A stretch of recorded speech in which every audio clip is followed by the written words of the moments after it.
बस हो गया शौक पूरा या अभी भी मेरा मुकाबला करना चाहती हो? एसीपी हेमंत सिंह की भारी जूतों की आवाज थमी और वह उसके सामने घुटनों के बल बैठ गया। उसके स्वर में बर्फ जैसी ठंडक और ताने का जहर घुला हुआ था। आराध्या जो जमीन पर टूट कर पड़ी थी, उसने बहुत मुश्किल से सिर उठाकर उसे देखा। उसके चेहरे पर चोट के नीले निशान थे और आंखों में गहरा डर और बेबसी भरी हुई थी। वह उसे ऐसे नफरत से देख रही थी जैसे अपनी नजरों से इस आदमी का अस्तित्व मिटा देना चाहती हो। हेमंत सिंह ने उसकी नजरों का मतलब समझ लिया। उसके होठों पर कठोर मुस्कान आ गई। उसने उंगली से आराध्या की ठोड़ी ऊपर उठाई और दबाव डालते हुए बोला, ऐसे मत देखो मेरी जान, सच कहूँ तो तुमसे नफरत और बढ़ जाती है। जानती हो ना मुझे तुमसे कितनी नफरत है। आराध्या ने झटके से अपना चेहरा उसकी पकड़ से छुड़वा लिया। ये अन्याय है हेमंत सिंह, तुम एक निर्दोष पर अत्याचार कर रहे हो, एक दिन पछताओगे। उसकी आवाज कांप रही थी लेकिन उसका हौसला अभी टूटा नहीं था। हेमंत सिंह हंस पड़ा। वह ऐसी हंसी थी जिसमें केवल बदले की आग थी। वह धीरे से उठ खड़ा हुआ, अपनी वर्दी की आस्तीन ठीक की और मुड़कर चलने लगा। पुलिस थाने की वो ठंडी और अंधेरी कोठरी आराध्या को निगलने के लिए तैयार थी। दरवाजे तक पहुंचकर हेमंत सिंह के कदम रुक गए। उसने पीछे मुड़कर नहीं देखा और कठोर आवाज में कहा, इंस्पेक्टर, इस लड़के को अभी ले जाओ। आज रात ही मुठभेड़ दिखानी होगी, हमें कल तक फाइल बंद करनी है। आराध्या के कानों में जैसे पिघलता हुआ शीशा डाल दिया गया हो। उसका दिल एक पल के लिए धड़कना भूल गया। वह समझ गई कि हेमंत किसकी बात कर रहा है। छोटा भाई आदित्य, जो इस दुनिया में उसका एकमात्र सहारा था, वही एक रिश्ता जिसके लिए वह अपनी सारी खुशियां कुर्बान कर सकती थी। वह तुरंत उठी और लोहे के सलाखों की तरफ दौड़ गई। तुम पछताओगे एसीपी, मैंने तुम्हारे भाई का खून नहीं किया। भगवान के लिए मेरे छोटे भाई को छोड़ दो, वो निर्दोष है। हेमंत, वह रोते हुए चिल्ला रही थी और अपने हाथों से सलाखों को पीट रही थी। हेमंत सिंह वापस मुड़ा। उसकी आंखों में गुस्से की आग भर गई थी। वह तेजी से सलाखों के पास आया और सलाखों के बीच से आराध्या की कलाई पकड़कर जोर से मोड़ दी। आराध्या के मुंह से दर्द भरी चीख निकल गई। निर्दोष? हेमंत गरजा। मेरा भाई भी निर्दोष था आराध्या, जिसे तुमने मुझसे छीन लिया। अब मुझे निर्दोषता का पाठ मत पढ़ाओ। मैंने नहीं मारा उसे, मैं कसम खाती हूँ, मेरा उसमें कोई हाथ नहीं था। वह रोते हुए गिड़गिड़ाई, आदित्य को कुछ मत कहना, वह अभी बच्चा है। हेमंत ने उसकी कलाई झटके से छोड़ दी। उसने जेब से सिगरेट निकाली, जलाकर धुआं हवा में उड़ाते हुए भारी आवाज में कहा, एक ही रास्ता है। आराध्या ने भीगी आंखों से उसकी तरफ देखा। उसके दिल में उम्मीद की छोटी सी किरण जागी। मैं कुछ भी करने को तैयार हूँ, बस आदित्य को छोड़ दो। हेमंत की आंखों में अजीब चमक आई, जैसे कोई शिकारी अपने शिकार के जाल में फंसता देखकर मुस्कुरा रहा हो। अभी इसी वक्त मुझसे शादी करो। आराध्या को लगा जैसे उसने गलत सुन लिया हो। वह स्तब्ध रह गई। शादी? हाँ शादी। हेमंत ने सिगरेट का कस लेते हुए उसके चेहरे पर धुआं छोड़ते हुए कहा, तुम्हारा भाई अभी आजाद हो जाएगा, नहीं तो उसके ऊपर इतने मुकदमे डालूंगा कि मौत भी उसे आसान लगेगी। जेल की अंधेरी कोठरी जहाँ सूरज की रोशनी भी नहीं पहुँचती, वहाँ तुम्हारा भाई सारी जिंदगी सड़ता रहेगा। फैसला तुम्हारा है, शादी करनी है या जेल की अंधेरी जिंदगी। आराध्या का पूरा शरीर कांपने लगा। ये कैसा सौदा था? वह आदमी जो उससे इतनी नफरत करता था, जो उसे अपने भाई का हत्यारा समझता था, वह उससे शादी क्यों करना चाहता था? ये प्यार नहीं था, बल्कि बदले का भयानक तरीका था। क्यों? आराध्या ने कांपती आवाज में पूछा। अगर तुम मुझसे नफरत करते हो तो मुझे मार क्यों नहीं देते?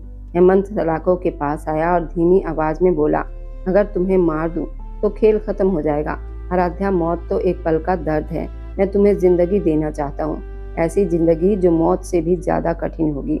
मैं तुम्हें अपने घर ले जाकर अपनी आंखों के सामने रखूंगा। हर पल तुम्हें ये याद दिलाऊंगा कि तुमने मुझसे मेरा भाई छीना है। मैं तुम्हें ऐसा स्थान दूंगा जहां तुम न ठीक से जी सकोगी और न मर सकोगी। तभी बाहर से इंस्पेक्टर की आवाज आई, सर गाड़ी तैयार है आदित्य को ले जाने के लिए। ये आखिरी मौका था। ये आवाज सुनकर आराध्या कांप उठी। उसके पास सोचने का समय नहीं था। उसने अपनी इज्जत, अपना अभिमान, अपने सारे सपने अपने भाई की जिंदगी के लिए त्याग देने का फैसला कर लिया। वह जो उसके सामने झुकने वाली नहीं थी, अब मजबूर हो चुकी थी। मैं तैयार हूँ। उसकी आवाज इतनी धीमी थी कि मुश्किल से सुनाई दी। हेमंत ने जीत की मुस्कान के साथ इंस्पेक्टर को इशारा किया, दरवाजा खोलो। बाहर पंडित जी इंतजार कर रहे हैं। चलो। पुलिस थाने के एक छोटे से कमरे में पंडित जी बैठे थे। आराध्या को कुर्सी पर बिठा दिया गया। उसका पूरा शरीर ठंडा पड़ चुका था। हेमंत सिंह उसके सामने कुर्सी पर बैठ गया, टांग पर टांग रखकर, जैसे वो किसी अपराधी की सजा तय कर रहा हो। साइन करो। हेमंत ने शादी का कागज उसकी तरफ बढ़ाया। आराध्या के हाथ कांप रहे थे, कलम पकड़ना भी मुश्किल हो रहा था। आंसू कागज पर गिरकर स्याही फैल रहे थे। मेरा भाई, उसने लिखते हुए रुक कर पूछा। हेमंत ने फोन निकाला और स्पीकर चालू किया। आदित्य को घर छोड़ाओ, उसने आदेश दिया। दूसरी तरफ से आवाज आई, जी सर। अब हस्ताक्षर करो, मेरा धोरे खत्म हो रहा है। हेमंत ने मेज पर जोर से मुक्का मारा। आराध्या ने आंखें बंद की, गहरी सांस ली और कांपते हाथों से अपने नाम के हस्ताक्षर कर दिए। उसी पल उसकी आजादी, उसकी खुशियां और उसका जीवन जैसे हमेशा के लिए कैद हो गया। बधाई हो श्रीमती आराध्या सिंह। हेमंत की आवाज में कटु व्यंग भरा था। शादी का कागज समेटते ही हेमंत का व्यवहार अचानक बदल गया। जो आदमी अभी तक केवल कठोर था, अब किसी जंगली इंसान की तरह लग रहा था। उसने आराध्या का हाथ इतनी जोर से पकड़ा कि वह दर्द से चीख उठी। चलो अपनी नई नरक जैसी जिंदगी में। वह उसे लगभग घसीटता हुआ बाहर ले गया। जीप का दरवाजा खोलकर उसे अंदर धकेला और खुद ड्राइविंग सीट पर बैठ गया। गाड़ी की टायरों ने जोर से आवाज की और वे सड़क पर दौड़ पड़ी। रास्ते भर खामोशी छाई रही। आराध्या मन ही मन भगवान से अपनी रक्षा की प्रार्थना करती रही। थोड़ी देर के बाद गाड़ी हेमंत सिंह के हवेली जैसी बड़ी कोठी के सामने रुकी, जो उत्तर प्रदेश के लखनऊ शहर के बाहरी इलाके में थी। हेमंत ने उसे उतरने का मौका भी ना दिया, खुद आकर दरवाजा खोला और उसका हाथ पकड़कर बाहर खींच लिया। धीरे से, मुझे चोट लग रही है, आराध्या ने विरोध किया। आदत डाल लो, हेमंत ने उसे सीढ़ियों पर घसीटते हुए कहा। अब ये चोटें ही तुम्हारा गहना है। वह उसे सीधे अपने कमरे में ले गया। दरवाजा पैर से खोलकर आराध्या को अंदर धकेल दिया। वह कालीन पर गिर पड़ी। कमरा बहुत बड़ा और सुंदर था, लेकिन दीवार पर लगी एक बड़ी तस्वीर देखकर उसका दिल रुक गया। वह तस्वीर हेमंत के भाई आरब की थी, जो मुस्कुराते हुए दिखाई दे रहा था। हेमंत धीरे धीरे उसकी तरफ बढ़ा। उसने अपनी बेल्ट खोलकर सोफे पर फेंक दी। उसकी आंखों में अब अजीब सी पागलपन था। स्वागत है घर में। आराध्या पीछे खिसकने लगी। तुमने वादा किया था हेमंत, तुमने कहा था शादी के बाद। हेमंत झुककर उसका चेहरा पकड़ते हुए बोला, मैंने कहा था शादी करो तो तुम्हारा भाई बच जाएगा, और वो बच गया। लेकिन मैंने ये कब कहा था कि मैं तुम्हें माफ कर दूंगा। तुम कागजों पर मेरी पत्नी हो आराध्या, लेकिन इस कमरे में, इस घर में तुम्हारी हैसियत एक कैदी से ज्यादा कुछ नहीं। उसने आराध्या को बालों से पकड़कर खड़ा किया। आज तुम्हारी सुहागरात नहीं, आज से तुम्हारी सजा का पहला दिन शुरू होता है। देखो इस तस्वीर को। उसने जबरदस्ती उसका चेहरा तस्वीर की तरफ घुमा दिया।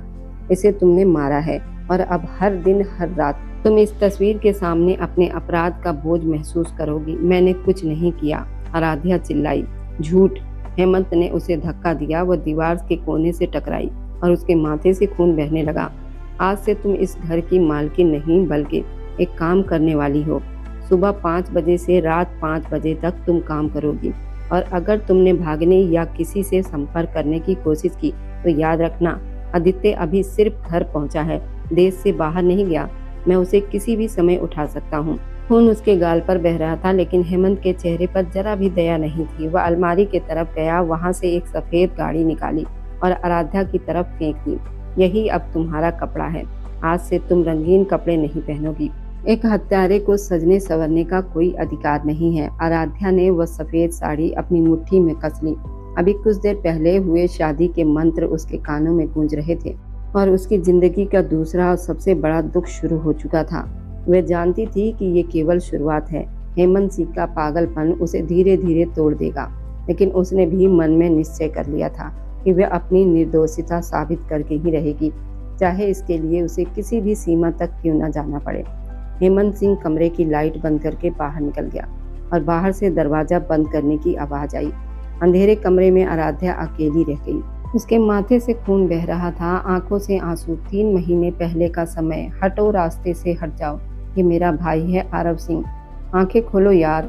लखनऊ के नामी अस्पताल सूर्य सिटी हॉस्पिटल की गलियारों में एसीपी हेमंत सिंह की आवाज गूंज रही थी। उसकी वर्दी खून से भीगी हुई थी, लेकिन वह खून उसका नहीं, बल्कि उसके छोटे भाई आरब सिंह का था, जो स्ट्रेचर पर अधमरी हालत में पड़ा था। अस्पताल में डॉक्टरों की हड़ताल चल रही थी। बाहर नारे लग रहे थे। एम्बुलेंस के सायरन, मरीजों की चीख पुकार से पूरा अस्पताल भयवा लग रहा था। कोई डॉक्टर है यहाँ? हेमंत सिंह ने इमरजेंसी वार्ड का दरवाजा जोर से खोल दिया। अंदर का दृश्य बाहर से भी ज्यादा डरावना था। वार्ड लगभग खाली था, वरिष्ठ डॉक्टर गायब थे और कुछ युवा डॉक्टर डरकर एक कोने में खड़े थे या हड़ताल में शामिल होने बाहर जा रहे थे। हेमंत सिंह ने सामने खड़े एक युवा डॉक्टर की कॉलर पकड़ ली। तुम डॉक्टर हो ना? देखो, इसे सीने में गोली लगी है, इसकी सांस रुक रुक कर चल रही है, तुरंत ऑपरेशन थिएटर में ले जाओ। वह लड़का बहुत डर गया।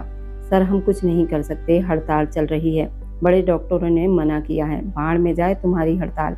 हेमंत सिंह गरजा और अपनी पिस्तौल निकालकर मेज पर रख दी। अगर मेरे भाई को कुछ हुआ तो मैं इस पूरे अस्पताल को कब्र बना दूंगा।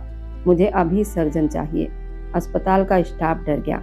वहां खड़ा एक युवा डॉक्टर जिसका नाम डॉक्टर ईशान था, थोड़ा दयालु था। यह शायद हेमंत के गुस्से से डर गया था। वह आगे बढ़ा, नर्स अंदर ले चलो, मैं देखता हूँ, इसका रक्तचाप बहुत गिर रहा है, हमें तुरंत गोली निकालनी होगी। तभी अंदर के दरवाजे से एक वरिष्ठ नर्स नंदिनी तेजी से बाहर आई। उसके चेहरे पर सख्ती थी और आंखों में कठोरता। रुकिए डॉक्टर ईशान, आपको पता है ऊपर से क्या आदेश है? तब तक हमारी मांगे पूरी नहीं होती कोई ऑपरेशन नहीं होगा। हेमंत जो उम्मीद से डॉक्टर ईशान को देख रहा था, नर्स की तरफ लपका। इसका आदेश है यहाँ एक इंसान की जान जा रही है और तुम्हें अपनी मांगों की पड़ी है। किसने रोका है? मुझे नाम बताओ। नर्स नंदिनी एक पल के लिए चुप हो गई। उसे याद आया कुछ देर पहले विभाग प्रमुख के कमरे में क्या बात हुई थी। कुछ देर पहले डॉक्टर आराधना अपने कमरे में आराम से बैठी थी, जबकि बाहर मरीज तड़प रहे थे। उसने नंदिनी से कह दिया था कि कोई भी केस हो, हाथ मत लगाना। डॉक्टरों की यूनियन का चुनाव आने वाला है, हमें सरकार पर दबाव बनाना है। अगर कोई गंभीर मामला आ जाए तो कह देना कि डॉक्टर ने मना किया है और मेरा नाम मत लेना। जो नई लड़की आई है ना, डॉक्टर आराध्या, उसका नाम लगा देना। वह आज छुट्टी पर है, किसी को पता भी नहीं चलेगा। अगर जांच हुई तो सारा दोष उसी पर जाएगा। नर्स नंदिनी अपने विचारों में खोई हुई थी। तभी हेमंत सिंह उसके सामने खड़ा था। मैं पूछ रहा हूँ, किसने मना किया है? नंदिनी घबरा गई और वही झूठ बोल दिया जो उसे सिखाया गया था। डॉक्टर आराध्या ने मना किया है, वह अभी इंचार्ज है और उन्होंने ऑपरेशन थिएटर की चाबी अपने पास रखी हुई है। उनकी अनुमति के बिना कुछ भी नहीं हो सकता। आराध्या। हेमंत सिंह ने ये नाम धीरे से दोहराया, जैसे अपने मन में लिख रहा हो, कहाँ है वे औरत? बुलाओ उसे, वो शायद अपने ऑफिस में है, लेकिन वह नहीं मानेगी। वह बहुत सख्त स्वभाव की है, कहती है पहले वेतन बढ़ेगा फिर मरीज बचेंगे। नर्स ने झूठ में और आग लगा दी। हेमंत ने आरव की तरफ देखा, जिसका शरीर ठंडा पड़ रहा था और सांसें टूट रही थी। भाई हेमंत, आरव ने मुश्किल से आंखें खोलकर उसे पुकारा। मैं यही हूँ आरव, कुछ नहीं होगा तुम्हें। आरव की आंखों में आंसू आ गए। हेमंत फिर नर्स की तरफ मुड़ा। इस बार उसकी आवाज में गुस्सा नहीं, बल्कि एक भाई की विनती थी। देखो, इसे बचा लो, मैं हाथ जोड़ता हूँ, जो चाहोगी दूंगा, बस इसे ऑपरेशन थिएटर में ले जाओ। उस डॉक्टर आराध्या से कहो कि मैं एसीपी हूँ, मैं उसकी हर मांग पूरी करवाने में उसका मदद कर दूंगा, बस मेरे भाई को मत मरने दो। नंदिनी की आंखों में लालच चमक उठा। उसने डॉक्टर ईशान को चुप रहने का इशारा किया और हेमंत को एक तरफ ले गई। सर, एक रास्ता है, डॉक्टर आराध्या सीधी नहीं मानेगी, लेकिन अगर आप ऑपरेशन फीस के अलावा थोड़ा और दे दें तो शायद मैं उन्हें मना लूं। हेमंत को लगा जैसे किसी ने उसके मुंह पर तमाचा मार दिया हो। डॉक्टर अब सौदागर बन चुके थे। पैसे हेमंत ने अपनी जेब से बटुआ निकाला और अपनी महंगी घड़ी उतारकर नर्स के हाथ में रख दी। ये सब रख लो और जितने चाहिए होंगे मैं और दे दूंगा, बस जाकर उस डॉक्टर आराध्या से कहो कि ऑपरेशन करें। ठीक है, आप इंतजार करें, मैं अनुमति लेकर आती हूँ। नंदिनी सामान लेकर डॉक्टर आराधना के कमरे की तरफ भागी ताकि उसे बता सके कि मामला संभल गया है और पैसे भी मिल गए हैं। हेमंत वहीं दीवार से टिककर खड़ा हो गया। हर गुजरता पल उसके लिए भारी था। पास के स्ट्रेचर पर एक बूढ़ा आदमी था जिसे दिल का दौरा पड़ा था और एक छोटी बच्ची जो आग से जल गई थी, लेकिन कोई डॉक्टर नहीं था। 10 मिनट बीत गए, 15 मिनट। हेमंत बेचैनी से टहलने लगा। तभी मॉनिटर की वो डरावनी सीधी आवाज सुनाई दी जिसे हर इंसान डरता है। हेमंत पलटकर देखता, डॉक्टर ईशान सिर झुकाए खड़ा था और उसने आरव के ऊपर सफेद चादर डाल दी। हेमंत के कदम भारी हो गए। वह लड़खड़ाते हुए स्ट्रेचर के पास पहुंचा। नहीं, ऐसा नहीं हो सकता, मशीन बंद करो। ये आवाज क्यों कर रही है? ये पागलों की तरह चिल्लाया। आरव उठो यार, देखो भाई आ गया है। डॉक्टर ईशान ने नम आंखों से कहा, माफ कीजिए सर, बहुत देर हो चुकी है। अगर 15 मिनट पहले ऑपरेशन हो जाता तो शायद बच जाता। हेमंत ने डॉक्टर के कॉलर छोड़ दी और अपने भाई की लाश के पास घुटनों के बल बैठ गया। उसने आरव का ठंडा हाथ पकड़ लिया। अभी कुछ देर पहले ये हाथ गर्म था। इसमें जिंदगी थी। सिर्फ कुछ पैसों के लिए हेमंत की आवाज धीमी थी, लेकिन उसके भीतर ज्वालामुखी फूट रहा था। सिर्फ अपनी जिद और पैसों के लिए तुमने मेरे भाई को मार दिया डॉक्टर आराध्या। उसी समय पास वाले स्ट्रेचर से रोने की आवाज आई। वो बूढ़ा आदमी और वे छोटी बच्ची भी मर चुके थे। 3 लोग डॉक्टरों की जिद और लालच की वजह से मर गए थे। नंदिनी जब वापस आई तो ये दृश्य देखकर कांप गई। डॉक्टर ईशान ने गुस्से से कहा, खुश हो अब तुम? 3 लोग मर गए हैं। मिल गई डॉक्टर आराध्या को संतुष्टि। वह भी नर्स के झूठ के कारण असली दोषी आराध्या को ही समझ रहा था। हेमंत धीरे धीरे खड़ा हुआ। उसकी आंखों में अब आंसू नहीं थे, बल्कि खून जैसी लालिमा थी। उसने नंदिनी की तरफ देखा और अपने सिपाही से कहा, इसके मुंह में पैसे भर दो। सिपाही हैरान हो गया। मैंने कहा इसके मुंह में पैसे भर दो, ये डॉक्टर आराध्या की फीस है। पहुंचा देना उसे और कहना कि उसने एसीपी हेमंत सिंह से दुश्मनी मोल ली है। उसने मेरे भाई की जान नहीं ली, बल्कि अपनी बर्बादी लिख ली है। हेमंत जब अस्पताल से निकला तो वह एक टूटा हुआ इंसान था, लेकिन उसके भीतर एक खतरनाक इंसान जन्म ले चुका था, जिसके दिमाग में केवल एक नाम गूंज रहा था, आराध्या, डॉक्टर आराध्या। उसी समय शहर के दूसरे हिस्से में एक छोटे शांत घर में डॉक्टर आराध्या खिड़की के पास बैठकर मौसम का आनंद ले रही थी। उसके हाथ में एक उपन्यास था और चेहरे पर मासूम मुस्कान। वह अपनी छुट्टी का आनंद ले रही थी और उसे पता भी नहीं था कि उसके नाम पर अस्पताल में क्या तूफान खड़ा हो चुका है और बहुत जल्द उसकी जिंदगी बदलने वाली है। उसे ये भी नहीं मालूम था कि उसका नाम अब एक हत्यारे के रूप में लिखा जा चुका है और उसकी किस्मत का फैसला एक झूठ, एक साजिश और एक निर्दयी आदमी के बदले ने कर दिया है। उसी समय अस्पताल में डॉक्टर आराधना अपने कमरे में सेब खा रही थी जब नर्स नंदिनी घबराई हुई अंदर आई। मैडम, बड़ी समस्या हो गई, वह मरीज मर गया। लोग तो रोज मरते हैं, डॉक्टर आराधना ने लापरवाही से कहा। एक एसीपी का भाई था मैडम, और वो बहुत गुस्से में गया है। वह कह रहा था वह डॉक्टर आराध्या को नहीं छोड़ेगा। नन्नी डर रही थी। डॉक्टर आराधना एक पल के लिए रुकी, फिर मुस्कुरा दी।